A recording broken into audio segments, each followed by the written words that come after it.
si hoy necesitas tanta dopamina para sentirte feliz, cuando tengas 18, nada te va a llenar. La mamá que permite que el niño crezca sin límites genera un pequeño autoritario. Genera a una niña, a un niño que cree que el mundo funciona como él pide y desea y demanda.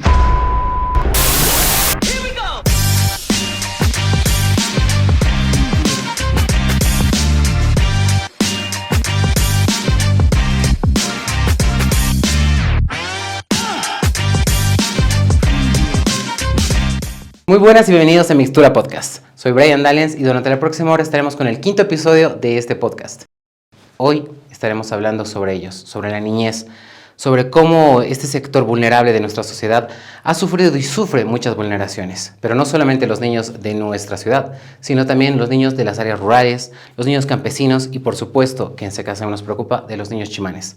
Así que no se muevan y pues acompáñennos a hablar con una profesional que nos estará acompañando ahora. Bienvenidos.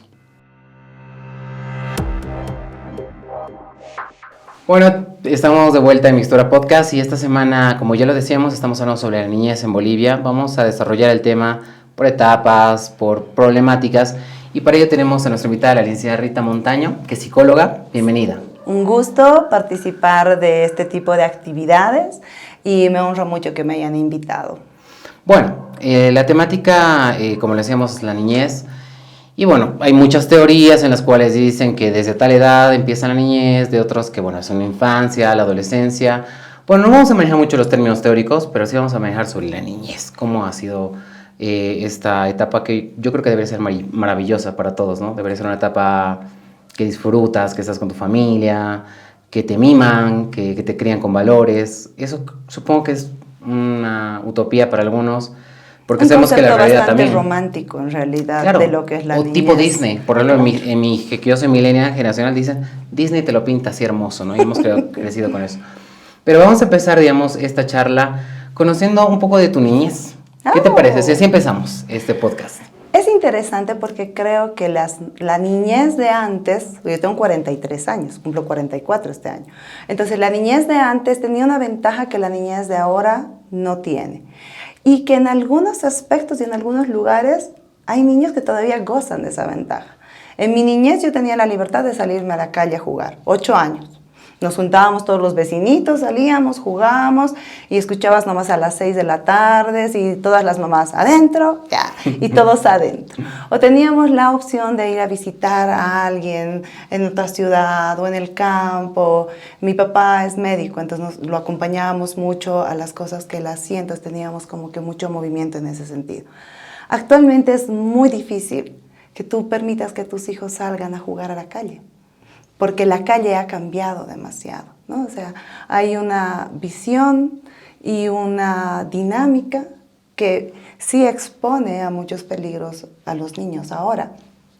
Lo malo es que esos mismos peligros también pueden estar dentro de casa, porque el internet, las pantallas han abierto un mundo enorme que antes era bastante reducido, bastante controlado, porque no existía todos los alcances que hay ahora, ¿no? Pero así bien como también puede ser una desventaja, también tiene grandes ventajas si es que uno como papá, como mamá, puede y sabe acompañar, ¿no? Digo puede porque hay muchos papás que trabajan todo el día, y entonces es bien complicado. Y si nos vamos a otro estilo de niñez, por ejemplo, a los niños que trabajan, que tienen que trabajar, o los niños que viven en el campo, tienen otro tipo de experiencias que en muchos sentidos pueden ser muy enriquecedoras y en otros sentidos pueden mostrar desventajas si hacemos como que una comparación entre las niñeces que de alguna manera he mencionado en este momento y la niñez del campo o del área rural o de la periurbana, que son niñeces diferentes, ¿no? Claro que sí. A ver, es a veces un poco complicado hablar esto de niñez. Por ejemplo, a mí me mata que alguien me diga, pues que yo no tengo niñez, ¿sabes? O sea, a mí me destruye porque, por lo menos yo he tenido una niñez que yo recuerde maravillosa, porque era el menor de todos mis primos, he sido el más mimado, siempre que le daban lo mejorcito, digamos, entonces sí, tal vez un poco malcriado. Mimado. Pero ya, total, pero yo he amado mi infancia, ¿no? O sea, ya ser adolescente, por ejemplo, para mí fue muy duro porque estaba muy acostumbrado al amor y no.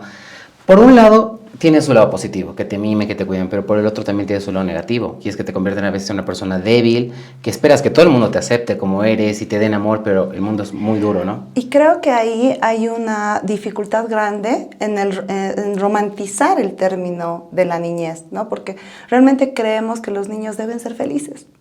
Y no es cierto. Los niños, al igual que los adultos, viven felicidad, viven tristezas, viven miedos, viven dudas, viven ira.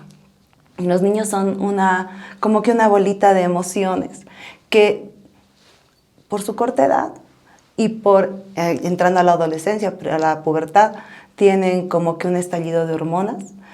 Entonces tienen baja gestión emocional.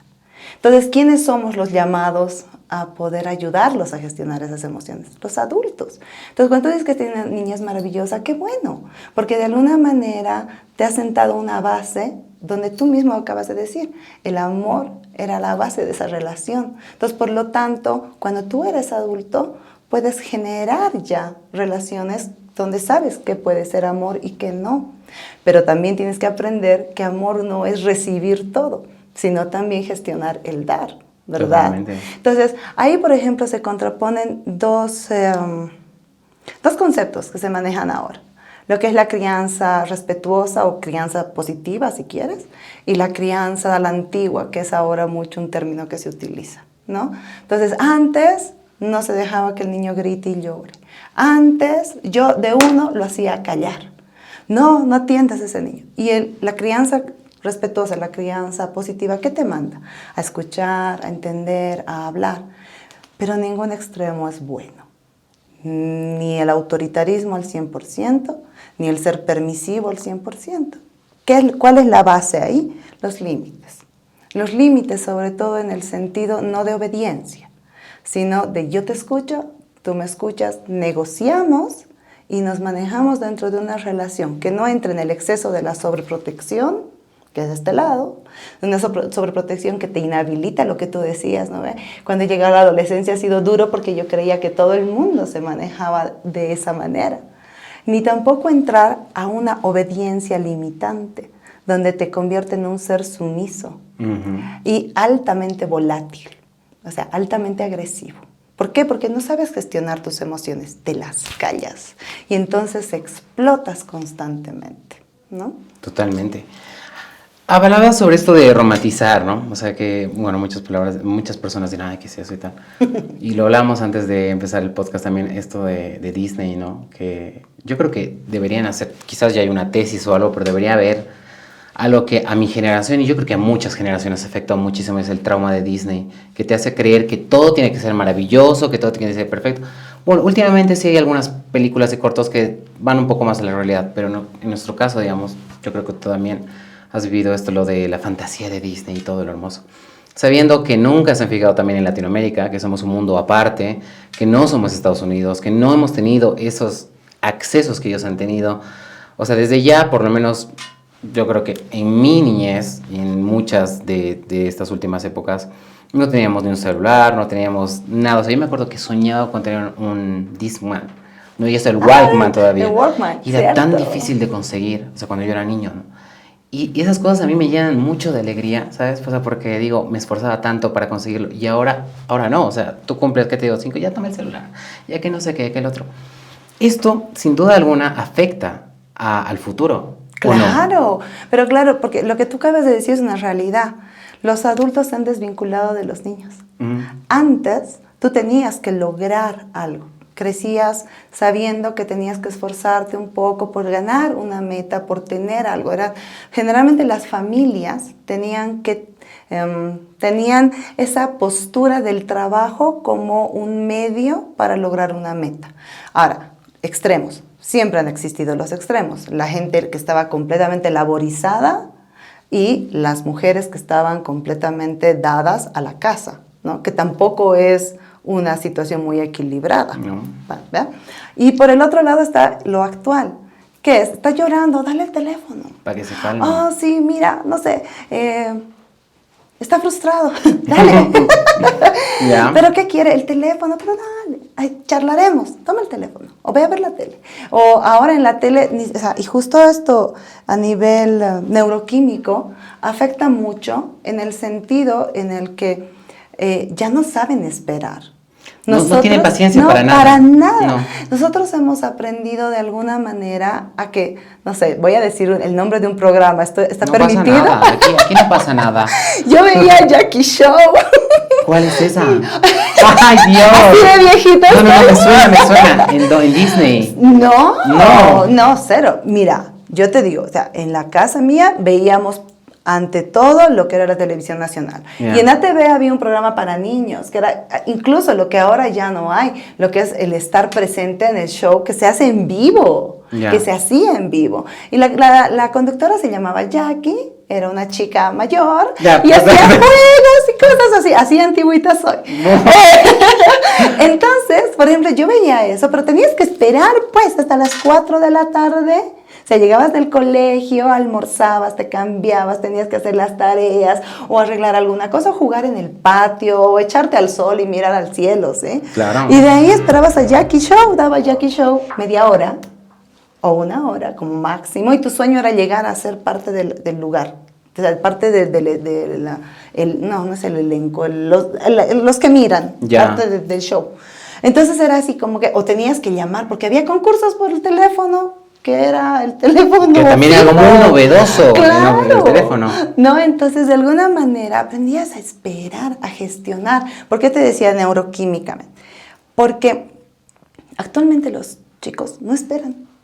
Si tú ves los juegos, por ejemplo, Fortnite, Free Fire, Call of Duty, todo es, automáticamente tienes la recompensa. Ya está, recompensa. Entonces, tu cerebro está en un push de dopamina constante. Entonces, ¿en qué momento este cruce entre la adrenalina, la dopamina y el cortisol, que es la hormona del estrés, tienen un espacio de descanso? Cuando tú cortas ese juego, el niño todavía sigue en ese estado, así, constantemente, de alerta, ¿no? Claro, y el cortisol tarda entre 3 a 4 horas para bajar, es decir, el estrés ese que le genera el juego, pero la dopamina se te va así. Entonces te quedas con ese estrés. Tienes niños que te contestan, niños reactivos, niños intolerantes. O sea, ni siquiera te puedo decir con baja tolerancia a la frustración, sino con una ausencia de tolerancia a la frustración. Que cuando papá, mamá le dicen, hagamos las tareas, no, pero ¿por qué? Y es constantemente esa reacción, ¿no? Entonces, ¿qué pasa ahora? Todo es recompensa inmediata, recompensa inmediata, recompensa inmediata. Entonces no hay una gestión de lo que es el esperar, el generar recompensas a largo plazo, el trabajar por esas recompensas, que eso te genera serotonina. Y la serotonina te lleva a la satisfacción. Lo que tú acabas de decir, yo soñaba con mi Walkman, soñaba con eso. Y cuando lo tuve era, wow, sé que me he esforzado por eso. Se llama satisfacción. La dopamina es placer, es instante, es este momento. Y la dopamina te genera una adicción. Por eso es que actualmente los chicos son más impulsivos. Pero ¿de dónde sale todo eso? Del cambio dentro de los estilos de crianza. Yeah. ¿No? Y es interesante porque lo que tú decías hace rato, los accesos. Nosotros no teníamos accesos. Es cierto, no se tenía. En cambio ahora todo está ahí. YouTube. Busco, no sé, Jackie Show. Ya, lo voy a googlear. Voy a googlearlo, que nunca lo había escuchado, pero tal vez sí.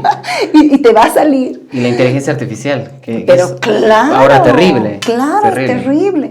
No, entonces, así como es una puerta al conocimiento, es una puerta también a un mundo propio que a la larga te va a llevar a otro tipo de adicciones, a otro tipo de sensaciones. Si hoy necesitas tanta dopamina para sentirte feliz, cuando tengas 18, nada te va a llenar. No. Nada te va a satisfacer. Y eso suena fatal. Suena malísimo. Sí.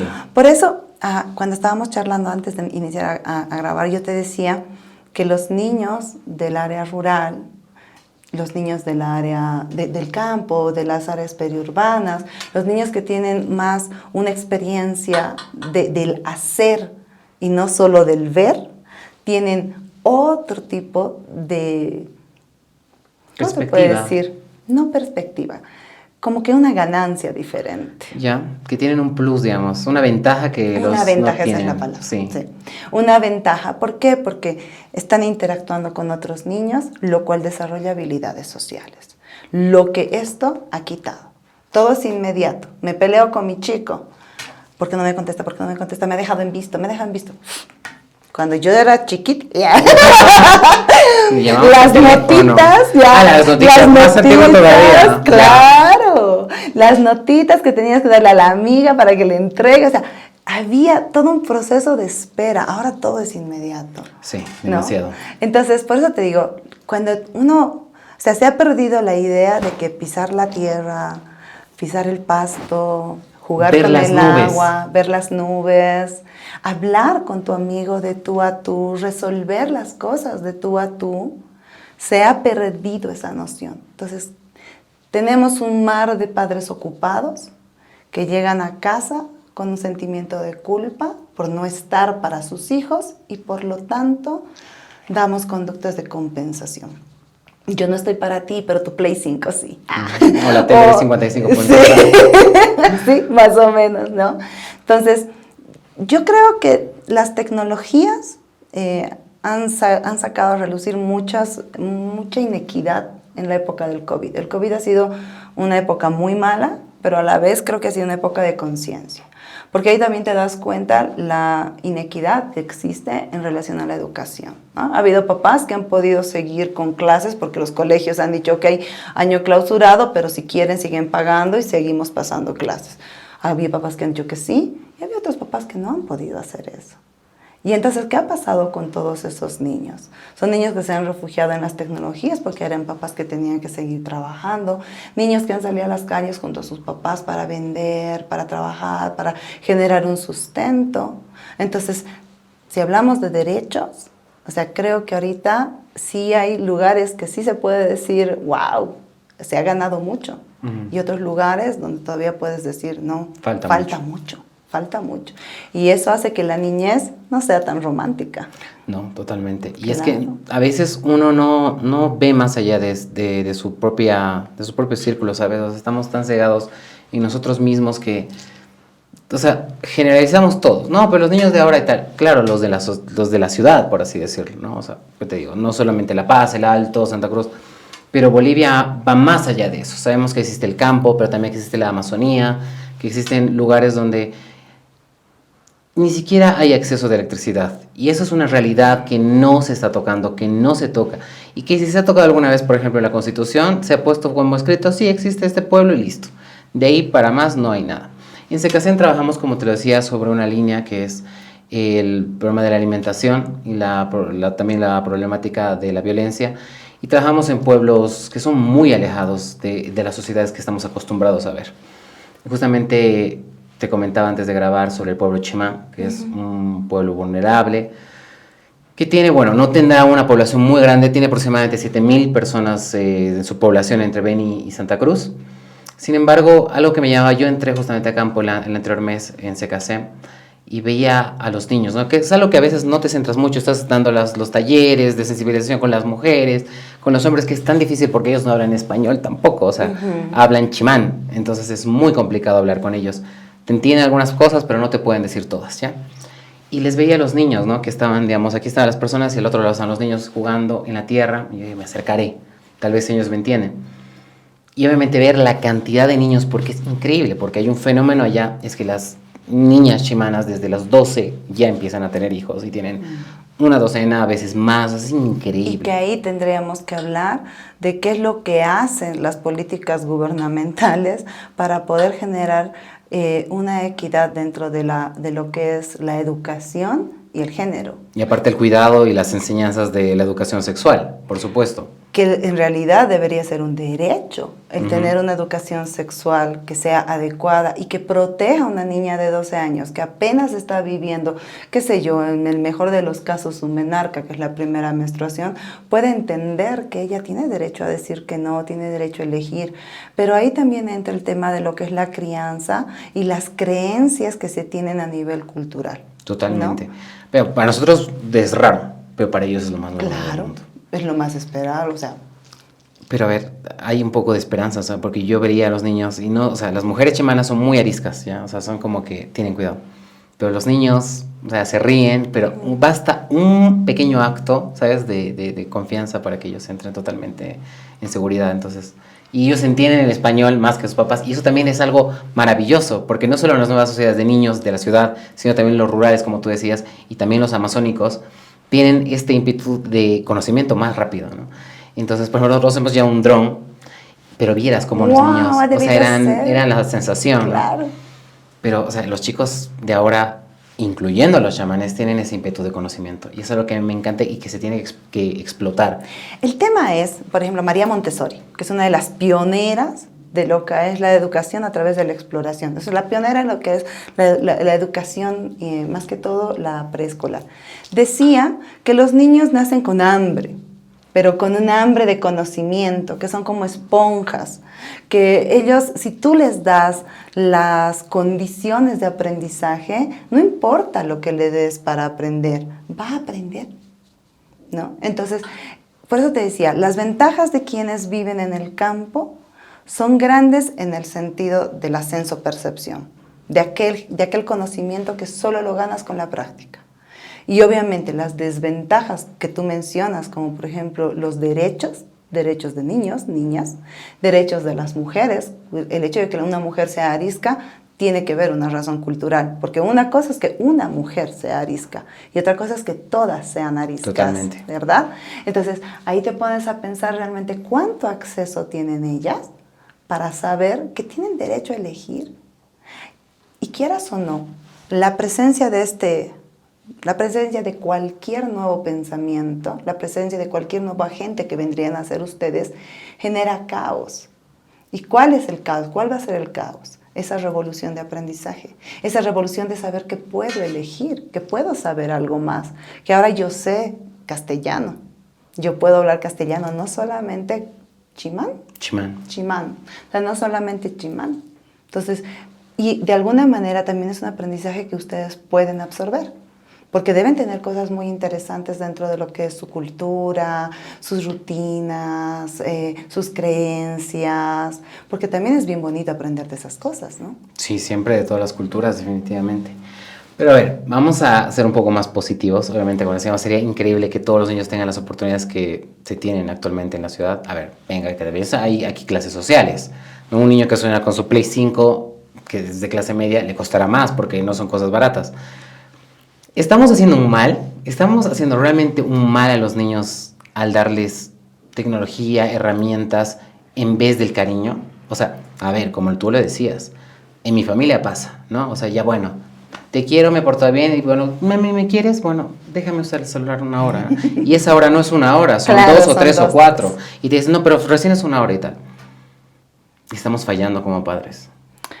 No sé cuánta falla o cuánto pueda yo dar un término de valor o juzgar lo que se está haciendo, pero sí creo que cada generación ha sido marcada por un movimiento social diferente y este movimiento social genera un cambio dentro de las crianzas. Antes, si hablamos de la época de nuestros abuelos, bisabuelos, el que un niño hable mientras un adulto estaba hablando era pues Terrible, catastrófico, ¿verdad? Pero ahora, ¿qué se está promoviendo? Que el niño pueda dar una opinión, ¿no? Pero ahí va a los extremos de los que yo te hablaba. El ser muy permisivo, entrar a una sobreprotección por querer validar supuestamente el pensamiento, la creencia, el afecto, la conducta de un niño sin un límite, es un error.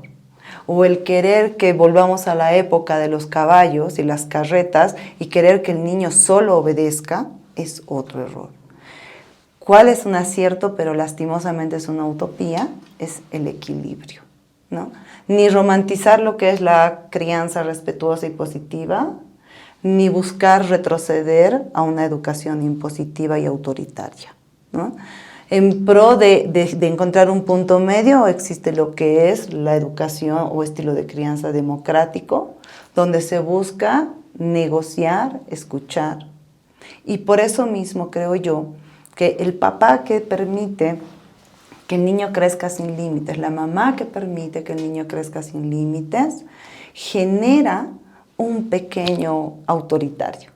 Genera a una niña, a un niño que cree que el mundo funciona como él pide y desea y demanda. Entonces tienes a un niño sin empatía. Tienes a un niño, una niña, un adolescente completamente autoritario, contestón, no empático, no puede visibilizar las necesidades del otro, no reconoce límites y entonces no sabe lo que significa un no. Qué peligroso. Va más allá de peligroso. O sea, es que yo a veces pienso todo esto. O sea, uno no analiza a veces, ¿no? O sea, te han criado así, bueno, tú eres así porque te da la gana. Y ya a ciertas personas que te dicen, bueno, yo soy así. Y si yo no voy a cambiar. Si me quieres, me quieres. Si no, bueno, siguiente. Y no nos damos cuenta a veces que, a ver, eso te lo digo, es mi perspectiva, es mi opinión. Un niño o una persona ya adulta es lo que han hecho sus padres. Porque hay algunos, es mi percepción, lo repito otra vez, o sea, otros le culpan, no, es que en el colegio, es que la televisión, es que los videojuegos. Pero en realidad yo veo, ¿no? Yo lo he visto, digamos, en parejas, exparejas, amigos. Es como te han creado tus padres. De alguna manera, a ver, es una cadena. En realidad, vamos arrastrando generación tras generación. Lo que nuestros abuelos han hecho, nuestros padres han tratado de arreglarlo o replicarlo. Lo que nuestros padres hacen, nosotros estamos tratando de arreglarlo o replicarlo. Y cada generación tiene sus aciertos como tiene sus errores. Sí es cierto que la familia da la estructura, pero ¿qué pasa con los niños que sufren de negligencia? O por mucha sobreprotección, o por un abandono total. Madre, padre que están dados a lo que es el trabajo y lo que es lo de afuera. Y son criados por nanas, guarderías, o son laborizados. Este término es, no, laborizados. ¿Qué significa esto? Significa que el niño va al colegio de 8 a 1. ¿Ya? Regresa a casa, almuerza, en el mejor de los casos, porque algunos niños almuerzan en los trabajos de los papás. ¿Ya? Y de ahí, taller 1, taller 2, taller 3, hasta las 8. Llegan a casa a hacer tareas. Y si no has hecho las tareas en el taller 1, que es de apoyo escolar, tienes que terminarlas sí o sí. Entonces llegas a casa, estás cansado, toma el celular, toma la Play, toma la tele. 9, 10 de la noche, recién están durmiendo. Entonces, en todo eso, incluso hay un cambio nutricional. ¿En qué momento vas a proveer, por ejemplo, meriendas sanas? Por eso te digo, son extremos. Entonces, ¿qué podemos decir? La crianza es lo que los adultos podemos proveer a los menores. Pero esto que proveemos está dado por nuestras creencias, por nuestras culturas, por nuestras expectativas del padre o madre que deseo ser, el padre o madre que me han dicho que debo ser, el padre o madre que quiero ser y el hijo o hija que deseo tener. Entonces, ninguna de esas expectativas se cumplen.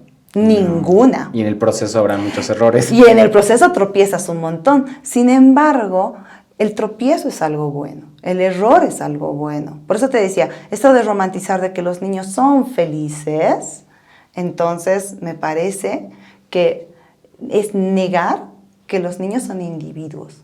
Y entonces usar o pensar que hay un solo patrón de crianza, un solo patrón de educación o una sola forma de ver cuál es oportunidad y cuál es un privilegio, es negarle al niño la visión de que es un individuo, ¿no? Yo a mi hijo, a mi primer hijo, yo les decía, él es un individuo. A la gente con la que me decían, no lo llames así. Claro, porque individuo parece como palabra despectiva, sí, ¿no? Sí, yo decía, no, es un individuo porque es alguien individual, es ajeno a mí. Él va a tener derecho a ser, creer, pensar. Sin embargo, en el camino, si no soy guía, si no soy apoyo, si no soy muleta cuando lo necesiten y cometo mis propios errores como padre o como madre, tampoco voy a aprender y voy a querer formar un mini-mí. Yo estoy tan en contra de esa frase, mi mini-mí. Yeah, mini-mí. Mi mini-mí. De los millennials, por cierto. Sí. Bueno, Rita, ¿qué te parece? Hacemos una pequeña pausita. Claro que sí. Y ya volvemos con la última parte de Mixtura Podcast, donde vamos a hablar ya de posibles soluciones, también algunas realidades que quiero hablar contigo, que estoy seguro que nos vas a resolver la duda. Así que ya volvemos con más en Mixtura Podcast. Bueno, estamos de vuelta en Mixtura Podcast, en nuestro 5º episodio, donde estamos hablando de la niñez en Bolivia. Y antes de que continuemos, quiero invitarles a que nos sigan en nuestras redes sociales. Estamos en Facebook, Instagram, en X, en YouTube, en TikTok también, y ahora en Spotify, donde también pueden escuchar el podcast. Esta semana tenemos a Rita Montaño, que es psicóloga, que nos está acompañando. Y estamos teniendo una charla tan buena que, bueno, después veremos si hay un compromiso para la segunda también. Que ando haciendo ese compromiso con todos. Con mucho gusto. Pero a ver, ya hemos hablado un poco de la clase media, ya hemos hablado un poco de los niños rurales, de la parte amazónica también. ¿Qué te parece si hablamos un poco ya de la educación? No nos vamos a centrar tanto en la educación, pero sí un poco en la educación. Sabemos que salió esta ley de la Bello-Signani hace, bueno, lo voy a decir poco, relativamente poco, donde tiene estos 5 puntos, que es la desigualdad de accesos, la presión excesiva, la invasión de privacidad, el conflicto de padres y maestros y la falta del equilibrio. Digamos que son los 5 pilares de esta ley. Tampoco nos vamos a centrar mucho de ello. A lo que me voy es que escuchaba, ¿no?, profesores o docentes de la universidad que decían, esa ley ha tratado de ayudar a la educación, sin embargo no ha logrado el objetivo. A lo que me voy es que algunos padres, como tú dices, están trabajando, están todo el tiempo en su trabajo, o que migran a otros países por el bien de ellos, por el futuro de su familia, y tiene que dejar la responsabilidad generalmente a una tía o un tío, pero más que nada al colegio, y piensan que ese va a ser los que les van a guiar al futuro, ¿no? Y aunque no me creas, no solamente con los papás que por alguna razón han migrado, o sea, no te olvides que hay paternidades y maternidades diferentes, bien diversas, ¿no? Hay mamás que crían solas, papás que crían solos, chicos que crecen con los abuelos, o como decía hace rato, en guarderías, en institutos, porque también hay una diversidad dentro de la realidad de todas las personas, de todos los adultos que están encargados de los niños. Y por otro lado tenemos la diversidad de las culturas. Por ejemplo, yo me acuerdo que cuando estaba en la universidad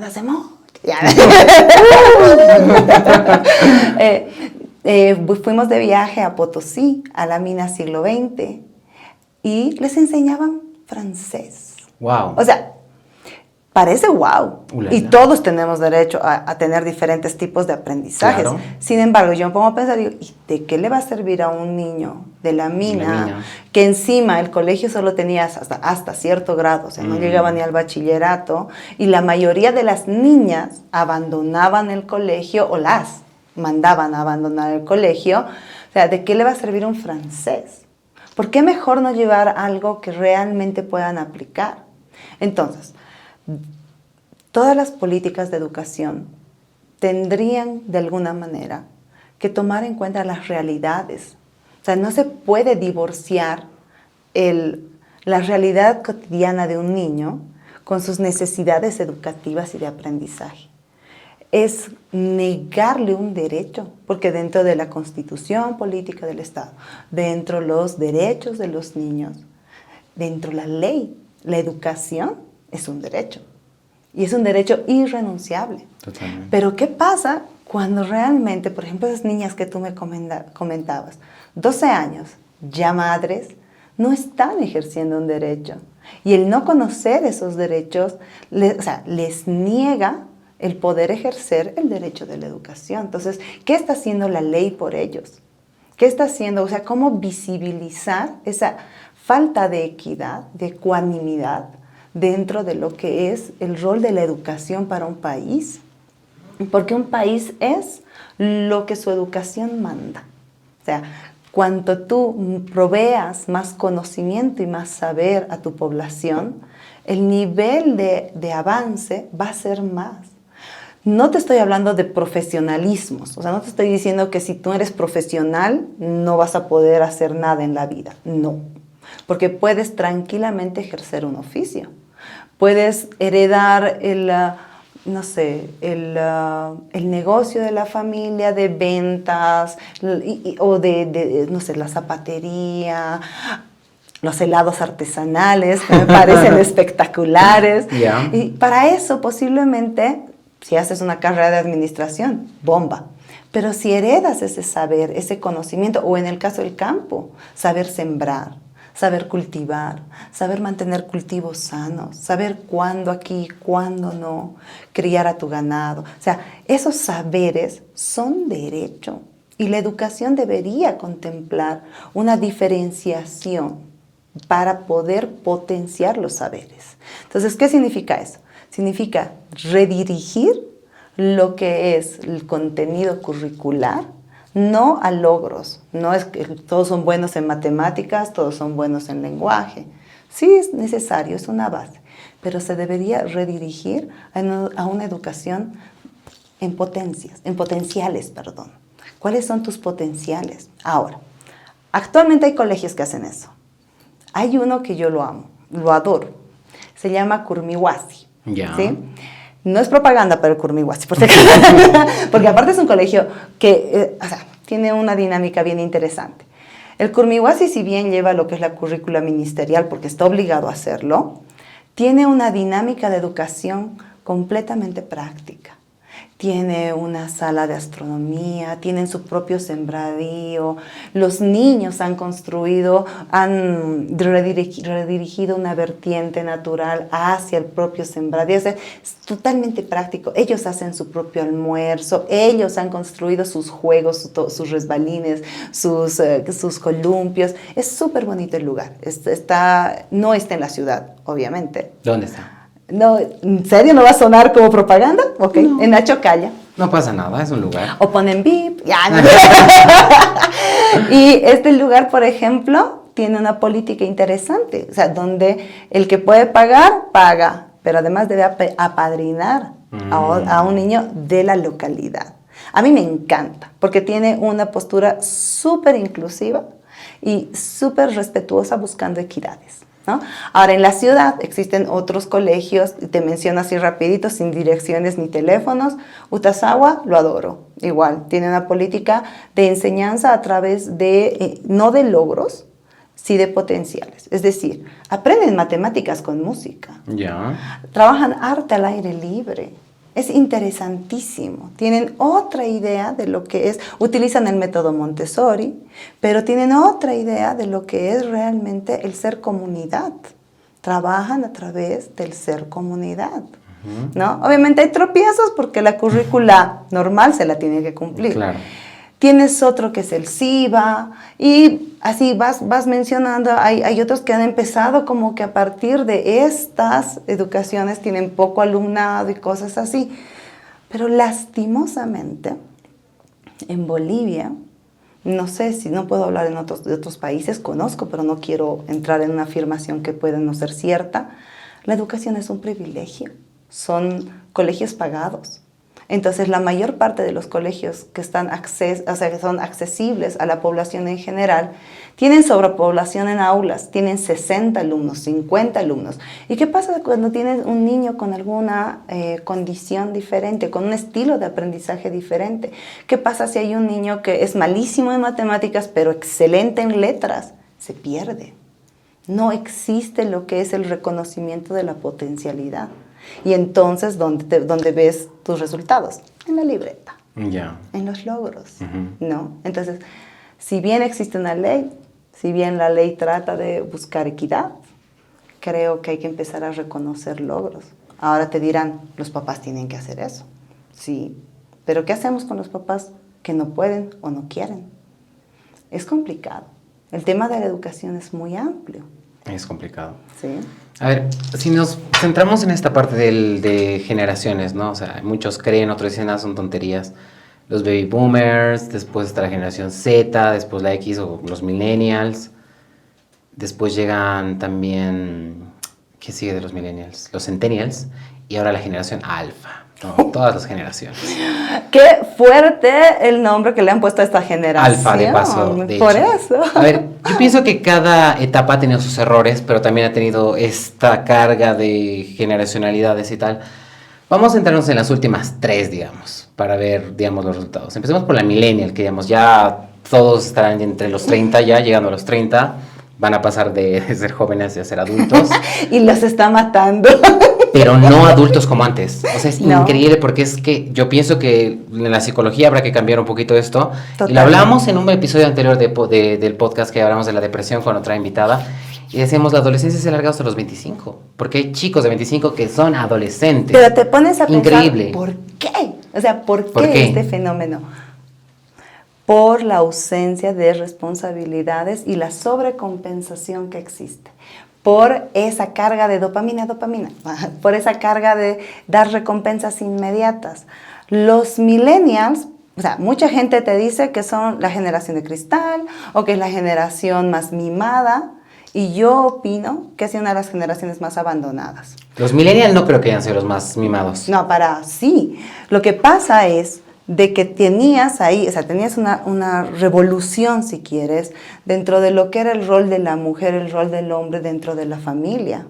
Y esa competitividad en la que se ha entrado, ¿no? Entonces, ¿quién realmente debía quedarse en el hogar? ¿Quién estaba encargado de la educación de los chicos? ¿Quién hacía tareas? Son niños criados por abuelos, niños criados por nanas. Y entonces, ¿qué ha pasado ahí? Son niños que han estado expuestos a un abandono paternal sin que sea abandono.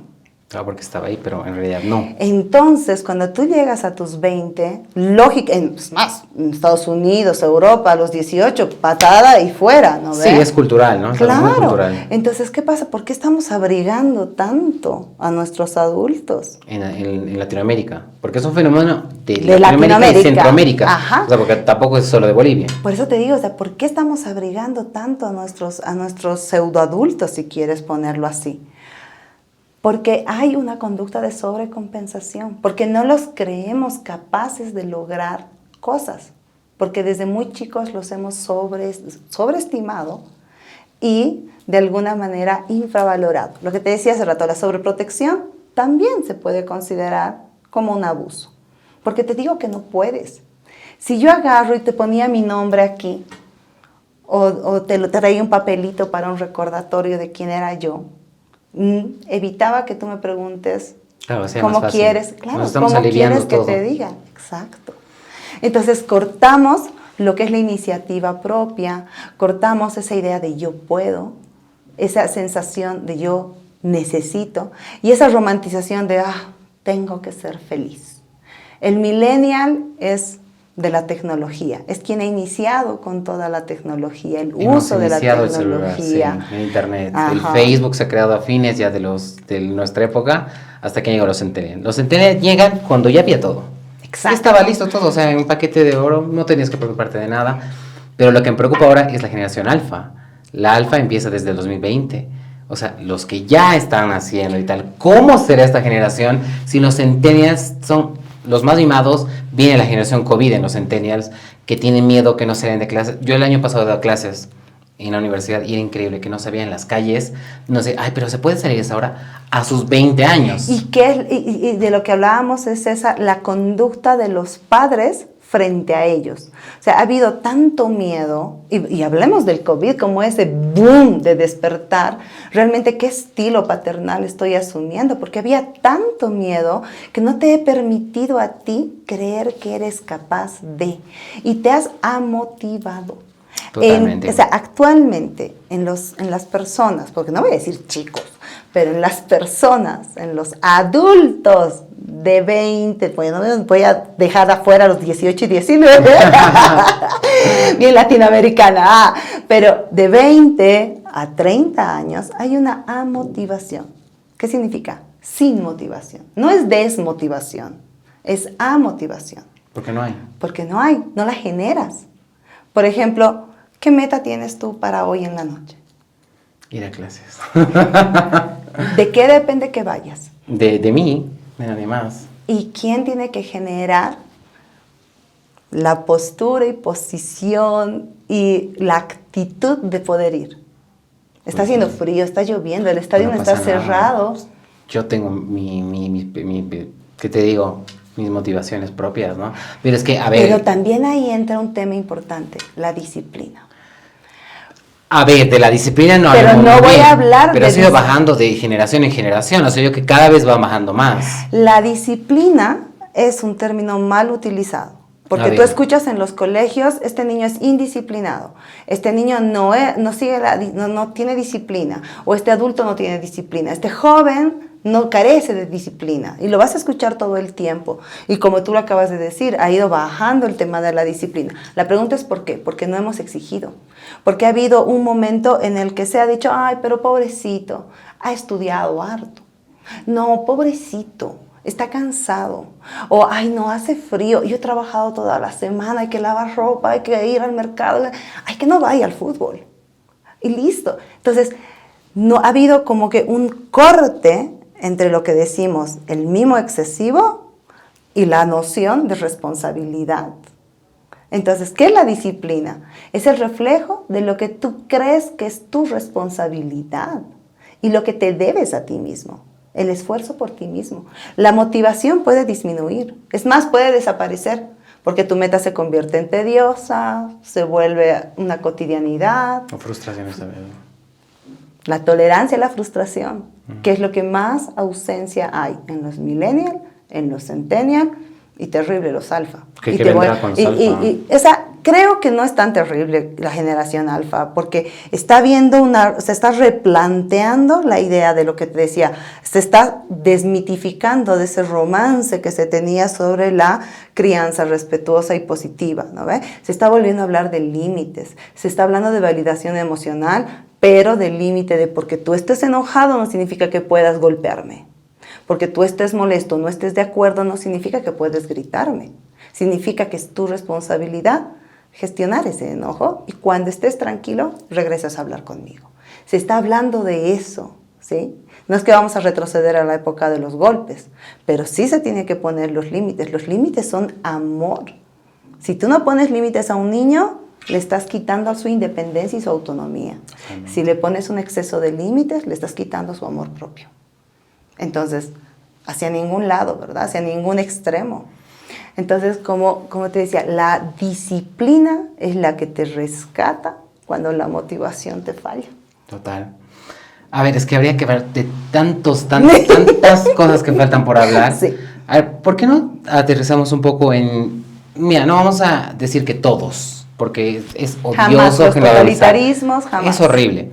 Pero sí también hay este granito de esperanza en que, a ver, los niños también, algunos estarán criados de buena forma, seguro que sí, y tampoco no significa que todos... sola forma. Ya, no todos van a ser, no sé, un ladrón, un violador, o un... No, con el tiempo yo creo que como padres intentamos hacer lo mejor que podemos. A veces, o voy a decir, casi siempre fallamos.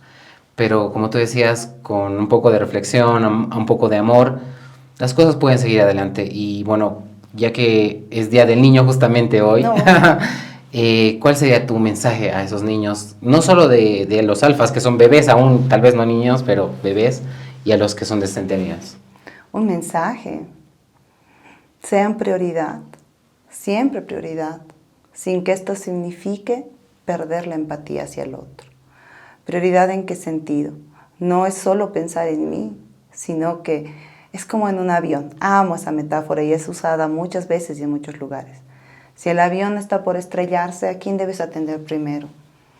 ¿A otras personas o a ti mismo? Primero te dicen que a ti mismo. A ti mismo.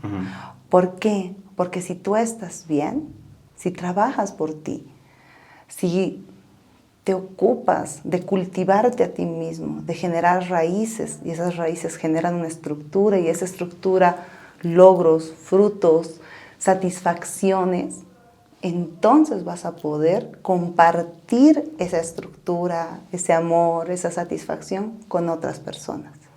Mientras no seas esa prioridad, entonces siempre vas a terminar faltante, ausente. Siempre vas a buscar que te completen. Y creo que este mensaje no puede ser para los niños en sí, sino más que todo para los padres. Los padres somos los llamados a enseñar lo que es el amor incondicional. No solo te amo cuando eres bueno, no solo te amo cuando has hecho las cosas bien, te amo cuando te equivocas, te amo cuando te enojas, te amo cuando tienes miedo. ¿Por qué? Porque mi deber es acompañarte y ayudarte a gestionar hasta que tu lóbulo prefrontal pueda realmente regular y gestionar tus propias emociones. Yo voy a ser ese regulador a tu lado. Por lo tanto, como papá, como mamá, también tengo que generar una autorregulación. Tú hablabas de Disney, lo has mencionado varias veces. Yo de adulta veo Disney y me espanto. Para mí son películas de terror, porque romantizan una infancia que al final nunca existe. Te dan paranoia porque siempre hay alguien que te odia y los buenos siempre ganan. Siempre. Y en realidad la vida no es así. Y entonces si vas a creer que los buenos siempre van a ganar, siempre te vas a frustrar. Porque ¿quién es bueno? ¿Quién es malo? ¿Quién decide eso? ¿La sociedad? ¿Tú? O Disney. Disney. Disney de ahora, no sé hasta dónde puede estar acertando o equivocándose. A mí me encanta, por ejemplo, Encanto. Es mi película favorita. Amamos Encanto en este estudio. Pero es que yo creo que Disney también está diciendo, a ver, por décadas hemos cometido un error. Y ahora queremos arreglar un poquito. No me voy en contra de Disney, pero Ya, tengo mis ratón. observaciones. Ya. Pero en todo caso, Encanto, por ejemplo, es una de las películas que muestra más que todo lo que son los ciclos que se deben romper dentro de las familias, ciclos familiares que continúan de generación en generación. La imposibilidad de hablar sobre lo que te duele, la necesidad de hablar sobre lo que te duele y la exclusión de la persona que hace conciencia de esos dolores. Porque generalmente quien habla o quien devela las falencias de la familia es el problema. El niño problema, o la niña que ha sido siempre excluida, la niña que siempre ha sido como que de alguna manera estigmatizada. O la oveja negra. La oveja negra. Las ovejas negras son las mejores, son mis favoritas, porque son las conciencias de la familia. Son las que han dicho, alto, aquí hay un error. Los Esto es lo que también, está faltando. Los que han alzado la voz. Exactamente. Y Disney, en Encanto, justamente ha hablado de eso. No se habla de Bruno. No, justamente. No quería. Y más bien es de quien más se debía hablar y es de quien más debemos hablar ahora. No podemos hablar de niñez sin hablar de lo que son las maternidades y paternidades. No podemos hablar de niñez sin hablar de derechos. Pero sobre todo no podemos hablar de niñez si no hablamos de deberes, tanto de los niños para con su entorno como del entorno para los niños, ¿sí? Creo que eso es bien importante. Totalmente. Pero bueno, ya se nos está acabando el tiempo, lastimosamente, porque así se ve en el podcast. Pero bueno, hoy que es Día del Niño, también, bueno, yo quisiera decirles, bueno, los niños no van a ver este programa, según por favor, uno. Pedíamos a los padres que ven, que yo tengo muchas tías que aún son padres, obviamente, pero ya no de un niño como tal, pero sí de adolescentes que son niños aún, digamos, entre comillas. Y es que les enseñen a quererse a uno mismo, antes que nada, pero tampoco a ser egoístas, porque el narcisismo tampoco es lo mejor del mundo. No, para nada. Pero sí, bueno, no sé. También yo creo que no está mal que alguien cometa errores, porque de los errores se aprende. Entonces, bueno, no sé si el que quiera, que quiera. Creo que hay una frase que va perfecta para lo tuyo. Si no estás cometiendo errores, no lo estás intentando. Del error se aprende. Totalmente. Y para esas personas que están luchando con las adolescencias, según la neuropsicología, la adolescencia es la segunda oportunidad y dentro de los mamíferos somos los únicos que tenemos adolescencia. Ningún otro mamífero tiene adolescencia. Entonces, la segunda oportunidad para poder arreglar errores de la infancia. Así que no lo arruinen. Bueno, Rita, gracias por estar aquí. Un gusto. Yo voy a hacer el compromiso, no me importa, hagamos el compromiso para el próximo. Perfecto. Seguro que sí. Cuando quiera. Comprometida. Bueno, gracias a todos por habernos seguido durante este programa de Mixtura. No se olviden seguirnos en nuestras redes sociales, en CKC en Bolivia, en todo. Y nos vemos hasta la próxima. 3, 2, 1.